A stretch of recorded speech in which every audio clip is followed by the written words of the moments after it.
नमस्कार दोस्तों। कक्षा 11 के अध्याय 11 द्रव्य के तापीय गुण के लेक्चर 9 में आपका स्वागत है। लेक्चर 9 में आप पढ़ेंगे गैसों में ऊष्मीय प्रसार क्या क्या होता है। अभी तक हमने पढ़े थे कि ठोसों में जो ऊष्मीय प्रसार होता है वो 3 प्रकार का होता है। कौन कौन सा? एक होता है रेखीय प्रसार, एक होता है क्षेत्रीय प्रसार,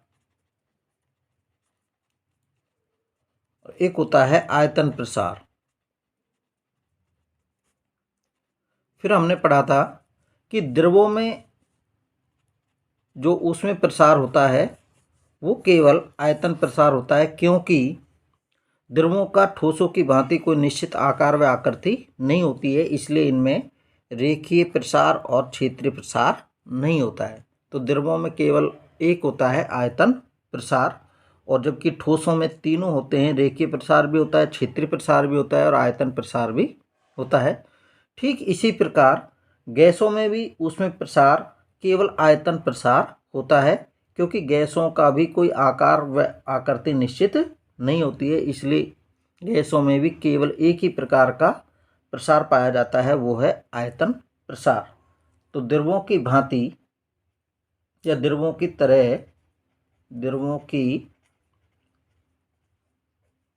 तरह गैसों का भी कोई निश्चित आकार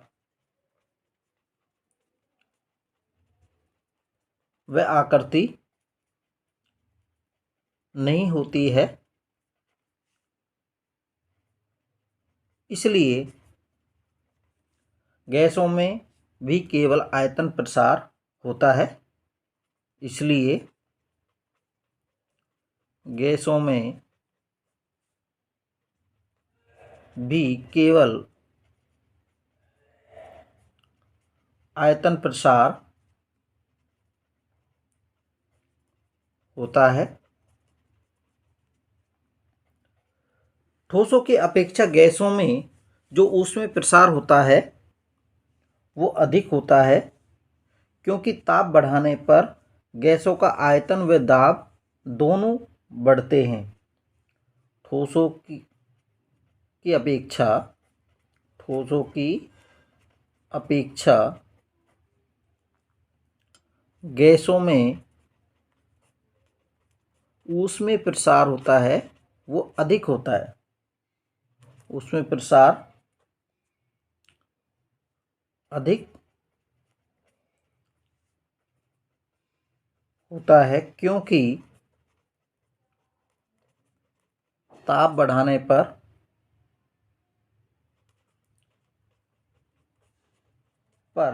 गैसों का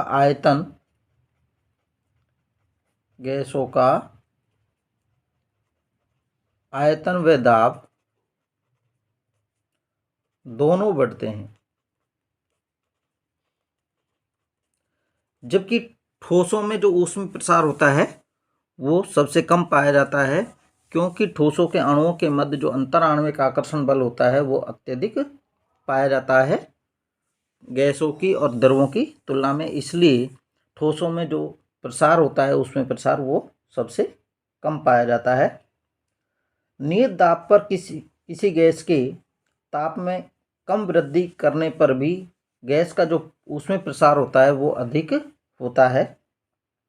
यदि हम नियत दाब पर गैस के ताप में कम वृद्धि भी करते हैं तो गैस का जो ऊष्मीय प्रसार होता है वो अधिक होता है, और गैस के ऊष्मीय प्रसार के आयतन प्रसार गुणांक को हम उसी प्रकार दर्शा सकते हैं जिस प्रकार हमने ठोसों का और द्रवों का दर्शाया था। तो नियत दाब पर गैस के ताप में कम वृद्धि करने पर भी गैस का ऊष्मीय प्रसार अधिक होता है, और गैसों के आयतन प्रसार को या आयतन प्रसार गुणांक, गैसों के आयतन प्रसार गुणांक, आयतन प्रसार गुणांक को निम्न प्रकार परिभाषित या निम्न प्रकार दे सकते हैं, निम्न प्रकार दिया जाता है। गामा आयतन प्रसार गुणांक, गामा बराबर delta we by we delta T. इसको हम इस प्रकार निकाल सकते हैं कि जब हम किसी गैस के आयतन में वृद्धि करते हैं तो मान लेते हैं कि किसी गैस का प्रारंभिक आयतन V0 है और इसके ताप में डेल्टा टी वृद्धि करने पर इसका जो आयतन है वो V हो जाता है। तो जो आयतन में वृद्धि होती है डेल्टा V, तो V माइनस V0 प्रसार के पश्चात आयतन और प्रारंभिक आयतन, और जो आयतन में वृद्धि हुई वो प्रारंभिक आयतन और उसके ताप में वृद्धि की क्या होती है, समानुपाती। तो डेल्टा V समानुपाती V0 डेल्टा T। तो डेल्टा V समानुपाती चिन्ह को हटाएंगे तो एक नया कांस्टेंट लगाएंगे, वो गामा V0 डेल्टा T। तो गामा बराबर delta V by V0 delta T। ये आयतन प्रसार गुणांक यहाँ से आता है, जो हमने ठोसों का और द्रवों का पूरा डेरिवेशन किया था, वहाँ से हम डायरेक्ट लिख भी सकते हैं और आप निकाल भी सकते हैं।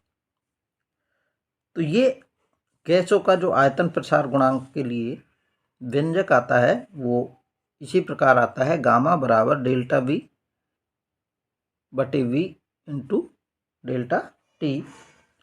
अब हम जानते हैं कि आदर्श गैस का जो अवस्था समीकरण होता है वो होता है PV बराबर nRT। P दाब होता है, V आयतन, N मोलों की संख्या, R गैस नेतांक और T होता है ताप। यदि नियत ताप पर नियत दाब पर समीकरण 1 का अवकलन करने पर, यदि नियत दाब पर P को कांस्टेंट रखें और इसका अवकलन करें तो ये आता है P कांस्टेंट और V का डेल्टा V बराबर N R और T का ताप डेल्टा T। Equation number 2। समीकरण 2 में 1 का भाग देने पर तो P delta V by PV बराबर NR delta T by NR। P से P कैंसिल, NR से NR और ये T और आएगा तो T कैंसिल, तो डेल्टा V बाई V बराबर डेल्टा T बाई T प्राप्त होता है। यहाँ से हम डेल्टा V इसी रूप में निकाल सकते हैं, डेल्टा V बटे V और डेल्टा T को यहाँ ले आएँ तो ये आता है 1/T। अब इसकी जगह ये होता है हमारा आयतन प्रसार गुणांक समीकरण, ये हम मान लेते हैं 3। और समीकरण इससे देखो तो हम समीकरण 3 को इस प्रकार लिख सकते हैं कि जो आयतन प्रसार गुणांक होता है, आयतन प्रसार गुणांक अतः आयतन प्रसार गुणांक गामा बराबर delta V by V delta T, ये मान होता है 1/T। तो इससे ये बात स्पष्ट हो रही है कि किसी भी गैस का जो आयतन प्रसार गुणांक होता है वो उसके परम ताप के व्युत्क्रम के बराबर होता है। तो इससे स्पष्ट है कि आदर्श गैस का आयतन प्रसार गुणांक